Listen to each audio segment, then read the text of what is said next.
IG Islamabad Mohammad Aamir Zulfikar की ज़ेर सदारत एक आम इजलास हुआ। इजलास में तमाम DIGs, SSPs, AIGs और जोनल SPs ने शिरकत की।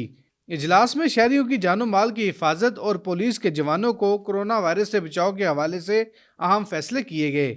इजलास में लॉकडाउन के दौरान शहरियों की मदद और उनकी रहनुमाई के लिए अहम फैसले किए गए।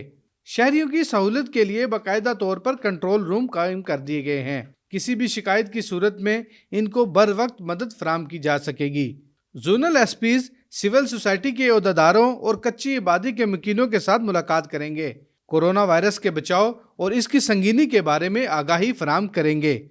पुलिस के अफसरान और जवानों को कोरोना वायरस के बचाव के हवाले से खुसूसी तरबियत दी जाएगी।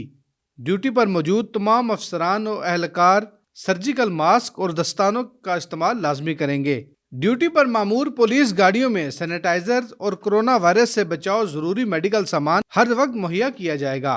सारे अमल का मकसद शहरियों के साथ पुलिस के जवानों को भी कोरोना वायरस से महफूज बनाना है। मुअज़्ज़ज़ शहरी भी हुकूमत की हिदायत पर अमल करते हुए पुलिस का साथ दें।